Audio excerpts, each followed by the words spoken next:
O Ogum é um orixá bastante conhecido, ele tem várias histórias. Você sabia que, por exemplo, ele é um tipo de rival de Xangô? Eles vivem disputando as coisas. Para vocês terem uma ideia, o Ogum já chegou até mesmo a utilizar a morte para vencer o Xangô em uma aposta. Se você puder, por favor, vai se inscrevendo aí, também avaliando o vídeo, deixando o seu like, porque isso me anima muito para continuar fazendo os vídeos, beleza? Se você puder me ajudar ainda mais, usa o botão valeu que tá aí embaixo e você pode mudar qualquer quantia com ele. E também se torne membro do canal, que aí você tem acesso antecipado aos vídeos e ao Discord do canal.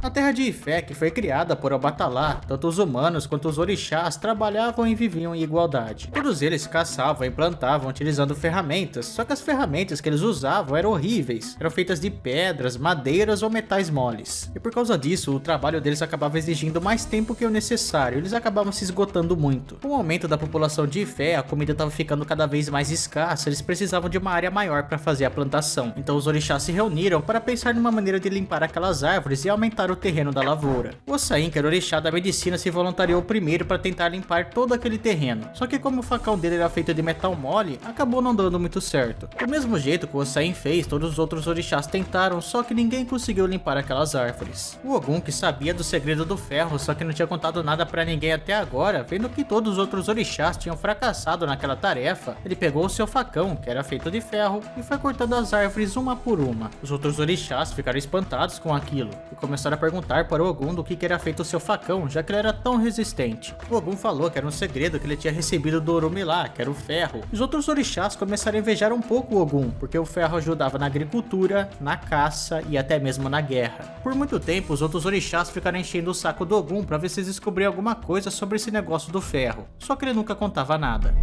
Os orixás então ofereceram para o Ogum o reinado em troca de saber sobre aquele metal. E o Ogum aceitou a proposta e mais tarde os humanos também vieram pedir a ajuda de Ogum para saber sobre aquele metal. E o Ogum passou para eles o conhecimento da forja, até que um dia todo guerreiro já tinha sua própria lança. Mas apesar de Ogum ter aceitado o comando dos orixás, antes de mais nada ele era um caçador. Em um certo dia ele resolveu sair para caçar e ficou um bom tempo fora. Só que foi exatamente uma temporada muito difícil para o seu reinado. E quando ele voltou ele estava todo sujo e todo mal vestido. E os outros orixás, vendo seu líder naquele estado, é claro que não gostaram disso e tiraram ele do trono. O Ogum, é claro, ficou muito triste com os orixás, porque quando precisavam dele, fizeram ele de rei para saber o segredo da forja, mas agora ele já não era mais digno. O Ogum então tomou um banho, se vestiu de folhas de palmeiras desfiadas, pegou as suas armas e partiu. Em um lugar distante chamado Ire, ele construiu uma casa embaixo de uma árvore e ficou por lá. Mas felizmente, aqueles humanos que também tinham recebido o segredo de Ogum, não esqueceram ele. Todo mês de dezembro eles celebram a festa de Ogum. Caçadores, guerreiros, ferreiros e muitos outros fazem sacrifícios em memória de Ogum. O Ogum é o Senhor do Ferro para sempre. Ogum era filho de Dudu e ele sempre guerreava e sempre trazia vitória para o reino do seu pai. Ele adorava liberdade e aventuras amorosas com a sua mulher Ojá. Ele teve, por exemplo, Oxóssi. Mas ele teve também outras mulheres, como por exemplo a Obá, a Oiá e a Oxum, que inclusive são também 3 mulheres do Xangô. O Ogum continuou lutando e pegou para ele a coroa de Ire, que na época era composta por 7 aldeias. A partir de então ele ficou conhecido como Onire, o rei de Ire. Mais tarde ele passou a coroa para o seu filho.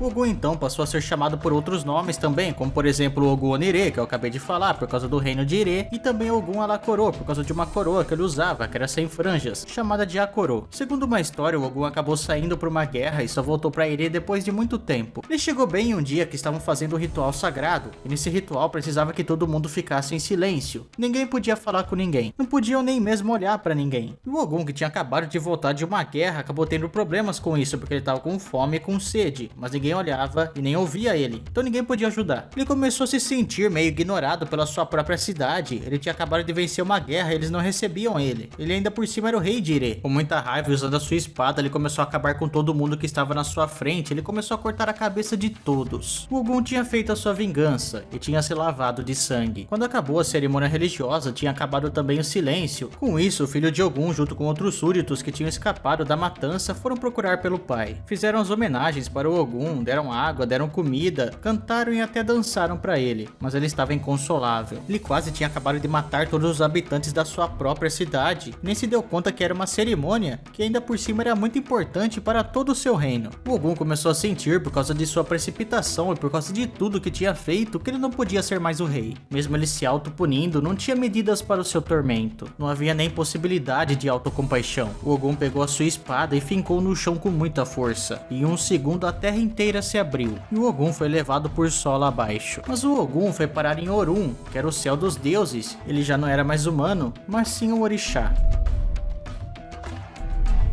Como eu disse pra vocês, o Xangô e o Ogum são meio que rivais, eles sempre brigam e nunca fazem as pazes. Eles brigam por coisas quase absurdas. E apesar disso, eles gostam de ficar brigando, eles gostam disso. Eles têm um espírito guerreiro, eles são dois guerreiros incríveis. Mas uma certa vez, o Ogum deu a ideia pro Xangô deles pararem um pouco com essas brigas, pelo menos até a próxima lua. Mas não deu muito certo, o Xangô respondeu meio que zoando o Ogum revidou e no fim acabaram fazendo uma aposta. Então meio que a disputa eterna entre os dois acabou continuando. Quem deu a ideia pra aposta foi o Ogum. E ela funcionaria assim, tanto o Xangô quanto o Ogum iriam até a praia e começariam a pegar búzios, e quem tivesse mais no fim ganharia. E caso você não saiba, búzios seriam aquelas conchas que você bota no ouvido ali e fala que consegue ouvir o mar, né? São conchas de praia. E como em toda aposta, quem perde tem que fazer alguma coisa, né? E aqui não seria diferente. Quem perdesse a aposta teria que dar pro vencedor o fruto da coleta. O Ogum saiu de perto de Xangô e foi até a casa de Oya. E lá ele pediu para que ela falasse para o Iku, que era a morte, que fosse até a praia no horário que ele tinha combinado com o Xangô. Oya ficou meio que sem entender, né? O que será que a morte teria a ver com isso? Mas ela cumpriria o combinado, contanto que o Ogum pagasse uma quantia de ouro. O que pro Ogum não seria problema, né? Ele pagou bem na hora. Na manhã seguinte, lá na praia, já estavam os dois, o Xangô e o Ogum. Estavam os dois animados pro começo de mais uma disputa. E nem se cumprimentaram direito, nem deram um bom dia um pro outro. Assim que pisaram na areia da praia, a disputa começou. Cada um ia pegando os búzios que achava, assim que via um ali na areia, já pulava em cima. E apesar de estarem concentrados ali na sua tarefa, eles ficavam se entreolhando para ver como que estava o seu adversário. O Xangô, enquanto estava pegando seus búzios, ele ficava falando algumas coisas pro Ogum, meio que insultando ele, sabe? Mas para surpresa do Xangô, o Ogum não falava nada, ele só ficava quieto e continuava coletando seus búzios. Mas o que o Xangô não percebeu foi quando ele estava ali xingando o Ogum, o Iku estava se aproximando bem quietinho dele. O Xangô nem percebeu nada, ele estava olhando para baixo, só que assim que ele ergueu os olhos, ele viu a cara de Iku, ele viu a cara da morte. E o Iku até que sorriu para ele, mas naquele momento o Xangô ficou tão assustado com aquilo que ele ficou até paralisado por alguns segundos. Ele ficou ali olhando para a cara do Iku, mas depois ele soltou o saco que ele estava coletando os búzios e correu para se esconder. E o Iku, que estava rindo da situação, foi se aproximando aos poucos de Xangô e estendeu para ele uma sacola, e o Xangô, todo envergonhado, colocou lá dentro o fruto da coleta.